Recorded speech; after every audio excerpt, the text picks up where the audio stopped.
अरे अब एक एक चीज आपको ही मैं करके दूं क्या? कुछ काम खुद भी कर लिया करो। अपने सब काम खुद ही करता हूँ मैं। 2-4 काम की रिस्पॉन्सिबिलिटी तुम्हें क्या दे दी, वो भी तुमसे नहीं हो रहा है। अच्छा, जब सब काम तुम खुद ही करते हो तो ये भी खुद ही कर लो। मम्मा मुझे स्कूल जाना है, प्लीज़ मेरी 2 चोटी बना दो। अब तेरी कसर रह गई थी क्या? यहाँ पर पहले ही इतना सारा काम है, मुझे पहले ही ऑफिस जाने में देर हो रही है, हेयर बैंड लगाकर 1 चोटी बनाकर चली जा। लेकिन मम्मा टीचर डांटती है। बेटा मैंने बोला ना टाइम नहीं है, जाने दो मुझे। ये तो बानी के साथ हर रोज़ का था। उसके मम्मी पापा के पास उसकी बातें सुनने के लिए कभी टाइम ही नहीं था। इसी तरह बानी की परवरिश हुई, वो बड़ी हुई। 15 साल बाद। सुनो, मुझे ऑफिस की तरफ से एक ट्रिप पर जाना है, तो मेरे कपड़े पैक कर देना। आपको क्या लगता है मैं यहाँ पर फ्री बैठी हुई हूँ? पहले ही बहुत काम है मेरे पास करने के लिए, और अभी आप फ्री ही बैठे हो ना, तो खुद कपड़े पैक क्यों नहीं कर लेते? मुझे अभी काम से बाहर जाना है, इसलिए तुमसे कहा। तुमसे तो कुछ भी कहना ही बेकार है। यार इनके हर रोज़ के झगड़े से मेरा दिमाग पक गया है। अपने झगड़े के अलावा ना तो कभी मुझसे बात करते ना आपस में कोई बात करते। मन करता है कहीं भाग जाओ यहाँ से। बानी अपने मम्मी पापा के झगड़े की आवाज़ सुनकर इतनी परेशान हो जाती है कि वो उन्हें चुप कराने के लिए उनके कमरे में चली जाती है। कि प्लीज़ आप थोड़ी देर के लिए चुप हो सकते हो?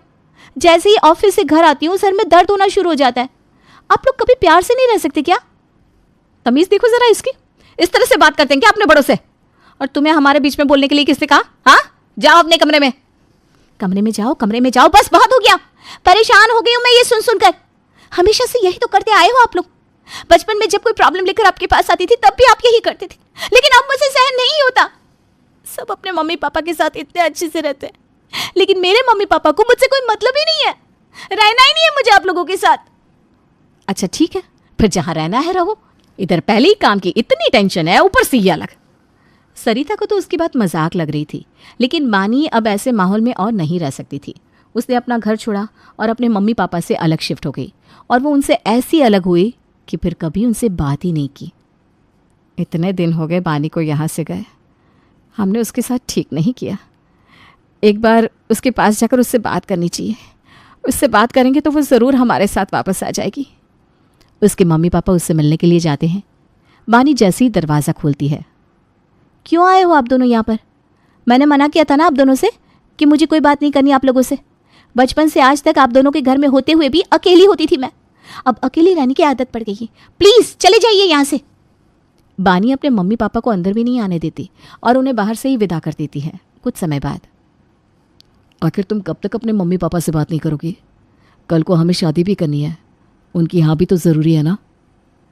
जब आज तक वो दोनों मेरे किसी इंपॉर्टेंट इवेंट में मेरे साथ नहीं रहे, तो फिर शादी में साथ रहने की क्या ज़रूरत है?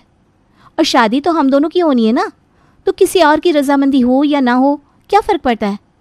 मैंने डिसाइड कर लिया है, हम दोनों कोर्ट मैरिज करेंगे। क्या? लेकिन तुम्हारे मम्मी पापा को पता चलेगा तो उन्हें कितना बुरा लगेगा। आज तक उनकी वजह से मुझे कितना बुरा लगता आया है, हमेशा कितना अकेला महसूस हुआ है।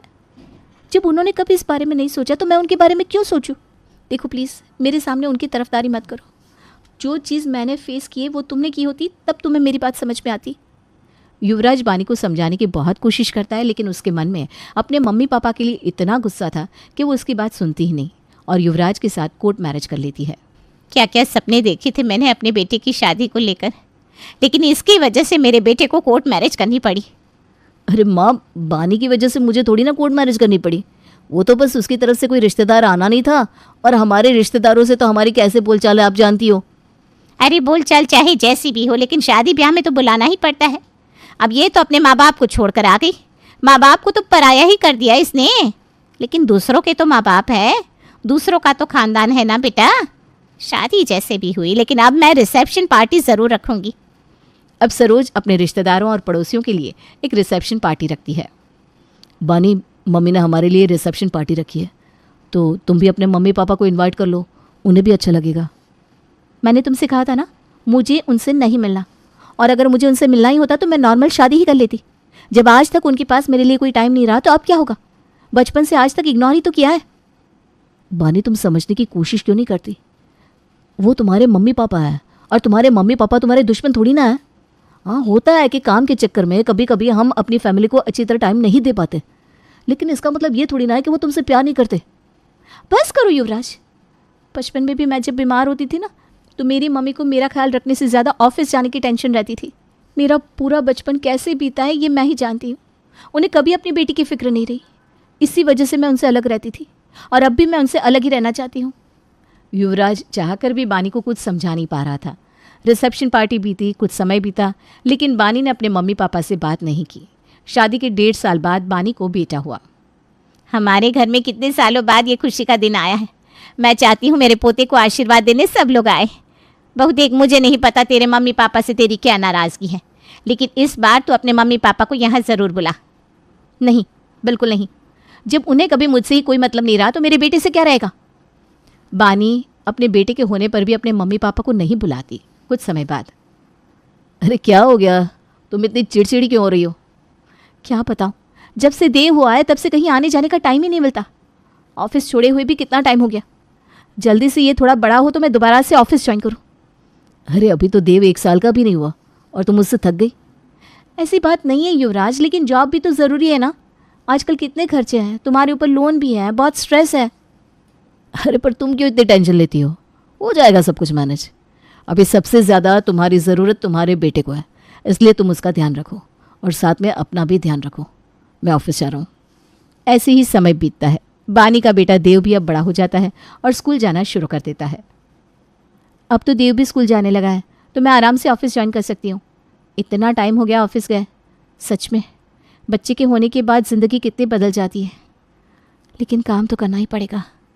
अब बानी अपना ऑफिस ज्वाइन कर लेती है। देव के स्कूल से घर आने के बाद उसे अपनी मम्मी घर पर दिखाई नहीं देती तो वो रोने लगता है।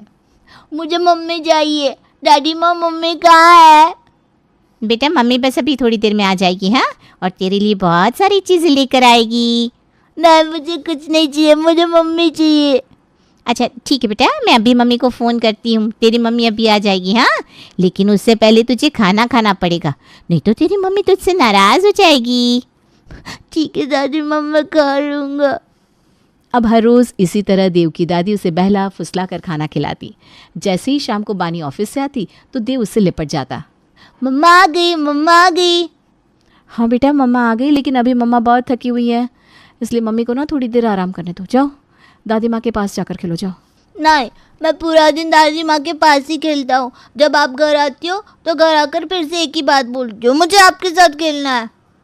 एक बार बोला ना मैंने कि बहुत थकी हुई हूँ। दिन पर दिन कितने ज़िद्दी होते जा रहे हो तुम। बेचारा देव इतनी देर से अपने मम्मी के घर पर आने का इंतज़ार कर रहा था और जैसे ही वो घर आई तो उसने देव को डांट दिया। देव रोने लगा। अब बिल्कुल भी अच्छी नहीं हो, अब हमेशा मुझे डांटती हो। हे भगवान, अब इसमें रोने वाली क्या बात है? मैंने तुम्हें डांटा थोड़ी ना है देव। तभी देव के रोने की आवाज़ सुनकर उसकी दादी माँ वहाँ पर आती है। अरे क्यों रो रहा है मेरा राजकुमार? क्या हुआ बेटा, क्यों रो रहा है? मम्मा ने डांटा। कोई बात नहीं बेटा, तुम आ जाओ मेरे कमरे में आओ, हाँ, मैं तुम्हें परी की कहानी सुनाऊंगी, चलो। ठीक है। देव वहाँ से उठकर अपनी दादी माँ के कमरे में चला जाता है। एक तो पूरा दिन घर से बाहर काम पर रहती है और जब घर पर आती है तो इससे रुलाती है। खुद तो अपने माँ बाप के साथ कभी रही नहीं और ऐसा ही हाल अपने बेटे का कर रही है। सामने होते हुए भी उसकी माँ को उससे कोई मतलब नहीं है। आप मेरी परेशानी कभी नहीं समझ सकती। ऑफिस जाने के बाद कितनी थक जाती हूँ मैं, ऊपर से सर में दर्द हो रहा है। प्लीज़ थोड़ी देर तो अकेले छोड़ दीजिए मुझे। बानी की सास गुस्से में वहाँ से चली जाती है। कुछ दिन बाद बानी रात को अपने लैपटॉप पर काम कर रही थी, तभी देव वहाँ पर आता है। मम्मा आज मैं आपके साथ सोऊंगा, मुझे आपसे बहुत सारी कहानी सुननी है, आप मुझे कहानी सुनाओगी ना? देव बेटा माफ़ करना, लेकिन अभी मैं बहुत इंपॉर्टेंट काम कर रही हूँ। कल ऑफिस में मेरी बहुत इंपॉर्टेंट मीटिंग है, इसलिए मेरे पास तुम्हें कहानी सुनाने का टाइम नहीं है। तुम दादी माँ के पास जाओ, वो तुम्हें कहानी सुना देगी। नहीं, दादी माँ तो मुझे हर रोज़ कहानी सुनाती है, लेकिन आज आप मुझे कहानी सुनाओ। मेरे सब दोस्तों की मम्मा ही कहानी सुनाती है, बस आप ही हो जो मुझे कभी कहानी नहीं सुनाती। दिन पर दिन तुम्हारी जिद बढ़ती जा रही है, हाँ? एक बार कोई बात बोलो तो तुम्हें समझ में नहीं आती। एक बार बोला ना कि मैं बहुत इंपॉर्टेंट काम कर रही हूँ, जाओ अपने रूम में। अरे ये किस तरीके से बात कर रही हो तुम देव से? अगर वो थोड़ी देर अपनी माँ के पास लेट कर कहानी सुनना चाहता है तो सुना दो ना। बचपन बार बार लौट कर थोड़ी ना आता है। तुम माँ हो इसकी। अच्छा, अगर मैं इसकी माँ हूँ तो तुम भी तो इसके पिता हो, तुम्हारी भी तो अपने बेटे के लिए कुछ रिस्पॉन्सिबिलिटी होगी ना, तुम इसे कहानी सुना दो। बानी काम के चक्कर में देव पर बिल्कुल ध्यान नहीं दे पा रही थी। कोई बात नहीं बेटा, तुम मेरे पास आ जाओ, मैं तुम्हें कहानी सुनाता हूँ। युवराज देव को कहानी सुनाकर सुला देता है। कुछ दिन बाद, मम्मा आज मुझे टिफ़िन में आलू पराठा लेकर जाना है, आप मेरे टिफ़िन में आलू पराठा ही रखना। देखो बेटा, अभी तो मैंने लौकी की सब्जी और रोटी बनाई है, तुम यही लेकर चले जाओ। अभी मेरे पास आलू पराठा बनाने का टाइम नहीं है, मुझे ऑफिस जाना है ना। लेकिन मैंने आपसे कल रात को ही कहा था कि मुझे लंच में आलू पराठा चाहिए, फिर भी आपने नहीं बनाया। आप हमेशा ऐसा करती हो, मुझे कुछ नहीं पता, मुझे आलू पराठा चाहिए। ये चांटा लगाऊंगी ना, हर बात में जिद। जो बना है चुपचाप वो लेकर जा। एक तो वैसे ही ऑफिस का काम का इतना प्रेशर रहता है, ऊपर से हर बात में तेरी जिद। मुझे ऑफिस के लिए देर हो रही है, पकड़ अपना लंच। बानी देव के हाथ में टिफिन देकर वहां से चली जाती है। मम्मा बहुत गंदी है, हमेशा मुझे डांटती रहती है, मैं आपको भी मम्मा से बात नहीं करूँगा। तभी सरोज वहां पर आती है। अरे अरे क्या हुआ मेरे देव को, क्यों रो रहा है मेरा बच्चा? दादी माँ, मैंने मम्मा को बोला स्कूल में आलू पराठा लेकर जाना है, लेकिन मम्मा ने नहीं बनाया और मुझे बहुत डांटा। ये तो इसका रोज़ का हो गया है। कोई बात नहीं बेटा, मम्मी को ऑफिस के लिए देर हो रही थी ना, इसलिए नहीं बनाया पराठा। लेकिन कोई बात नहीं, मैं हूँ ना, देव की दादी। दादी आलू का पराठा बना देगी। थैंक यू दादी माँ, आप बहुत अच्छी हो, I love you so much. Dev को बुरा ना लगे इसलिए उसकी दादी ही हमेशा उसका ख्याल रखती थी। कुछ समय बाद, मम्मा मुझे ये मैथ्स प्रॉब्लम समझ में नहीं आ रही, मुझे सिखाओ ना। बेटा अभी मेरे सर में बहुत दर्द हो रहा है, बाद में समझा दूंगी। मैं जब भी आपके पास कोई प्रॉब्लम लेकर आता हूँ आप यही बोलती हो, कल मेरे स्कूल में मेरा टेस्ट है। अरे तो जब स्कूल में टीचर पढ़ाती है तो ठीक से पढ़ते क्यों नहीं हो? मैं किसी ट्यूटर से तुम्हारे लिए बात करती हूँ, मेरे पास तुम्हें पढ़ाने का टाइम नहीं है। कुछ दिन बाद, अरे तुम कहाँ जा रही हो? आज तो देव के स्कूल में एनुअल फंक्शन है ना, और देव भी फंक्शन में परफॉर्म करने वाला है, तुम भी साथ चलो। तुम वहाँ पर उससे नहीं दिखोगी तो वो उदास हो जाएगा। अरे कुछ नहीं होगा, तुम और मम्मी जी जा रहे हो ना उसके साथ। मुझे बहुत इंपॉर्टेंट काम है ऑफिस में, और प्रमोशन के बाद तो मेरी रिस्पॉन्सिबिलिटीज़ और ज़्यादा बढ़ गई हैं। तुम संभाल लेना, मुझे जाना पड़ेगा। अरे लेकिन प्लीज़ युवराज, अगर एक भी दिन का ऑफ लिया ना तो बॉस भड़क जाएगा मेरा। अब इस बात पर युवराज भी क्या बोलता। बानी अपना बैग उठाती है और ऑफिस चली जाती है।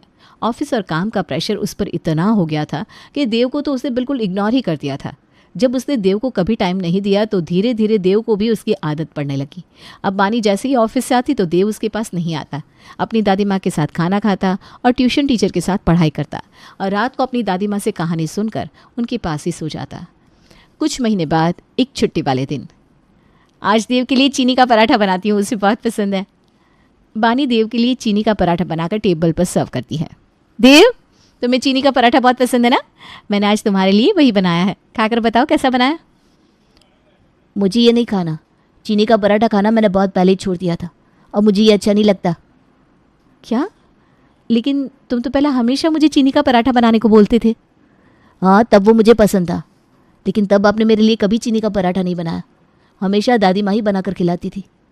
पर अब तो मुझे ये पसंद ही नहीं है। दादी माँ ने मेरे लिए मेरा फेवरेट कुकुम्बर सैंडविच बनाया है, मैं वही खाऊंगा। देव जब बानी के हाथ का बना पराठा नहीं खाता तो उसे बुरा लगता है। कुछ दिन बाद, देव आज मेरी छुट्टी है, चलो मैं और तुम बाहर घूमने जाते हैं, बहुत मज़ा आएगा। नहीं, मैं आपके साथ कहीं नहीं जाऊँगा, मैं दादी माँ के साथ मंदिर जाऊँगा। अरे मंदिर तो तुम कभी और दिन भी जा सकते हो ना, मैं तुम्हें मॉल लेकर चलती हूँ, वहाँ तुम्हें तुम्हारी फेवरेट ट्रीट खिलाऊंगी और बहुत सारे खिलौने भी लेंगे हम। नहीं, मुझे नहीं जाना। क्यों क्यों नहीं जाना? जब मुझे ऑफिस जाना होता है तब तो मेरे पीछे पड़े रहते हो, और जब आज मेरी छुट्टी है तो मेरे साथ चलना नहीं। चलो चुपचाप। मैंने बोला ना, मुझे आपके साथ कहीं नहीं जाना, मुझे सिर्फ दादी माँ के साथ जाना है, छोड़ो मुझे। बदतमीज बच्चे, ये क्या तरीका है मुझसे बात करने का? देव तुम अंदर जाओ, और तुम ये सब वो जो कर रहा है ना तुमसे ही सीखा है। जब तुम्हारे बच्चे को तुम्हारी ज़रूरत थी कभी टाइम दिया उसे?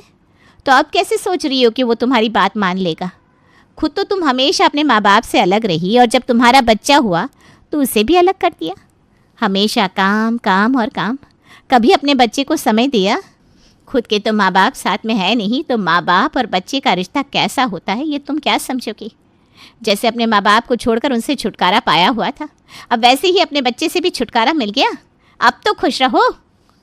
बानी ये सब सुनकर रोती हुई अपने कमरे में जाती है। अरे क्या हुआ तुम्हें, इस तरह रो क्यों रही हो? बानी रोते हुए युवराज को सारी बात बताती है। वैसे मम्मी ने कुछ गलत नहीं कहा। तुम्हें पता है, तुम जब भी अपने मम्मी पापा को इतना गलत बोलती थी तो मुझे बहुत बुरा लगता था। मैं लाख चाहकर भी तुम्हें कभी नहीं समझा पाया, लेकिन उस वक्त जैसे तुम्हारे मम्मी पापा काम में बिजी थे और उस समय वे तुम्हें समय नहीं दे पाते थे। काम के टेंशन के चक्कर में उनके झगड़े होते थे और उसके लिए तुमने क्या किया, उन्हें छोड़ दिया। लेकिन नहीं बानी, कोई लेकिन नहीं। जो उस वक्त तुम्हारे मम्मी पापा तुम्हारे साथ कर रहे थे ना, आज वही चीज़ तुम भी अपने बेटे के साथ कर रही हो। लेकिन ये सब मैं जानबूझकर थोड़ी ना कर रही हूँ। काम है, इम्पोर्टेंट है, लोन लिया है, वो चुकाना है तो काम तो करना पड़ेगा ना। एग्जैक्टली। शायद ऐसी कोई सिचुएशन तुम्हारे मम्मी पापा की भी रही होगी जो तब शायद तुम्हारे समझ में नहीं आई, लेकिन अब तो तुम समझ सकती हो ना। इतने साल तुम अपने मम्मी पापा से दूर रही और अभी तुम्हारा बेटा जब तुमसे थोड़ा सा दूर हो रहा है तो अपनी हालत देखो। तो सोचो तुम्हारे मम्मी पापा की क्या हालत हुई होगी जब तुमने उन्हें छोड़ दिया होगा। अभी भी समय है, समझ जाओ और उनके पास चलो। वो दोनों अपनी बेटी को देखने के लिए कितना तरस रहे होंगे। आज पहली बार बानी को ये बातें समझ में आती हैं।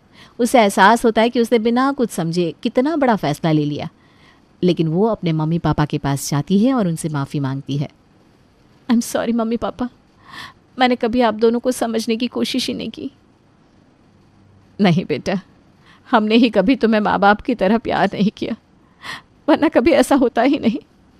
हाँ मेरी बच्ची, लेकिन अब जब तू वापस आ गई है तो फिर कभी हमसे अलग मत होना मेरी गुड़िया। जब बानी पर खुद वो सब कुछ बीतता है तो युवराज उसे एक अच्छे पति की तरह समझता और समझाता है।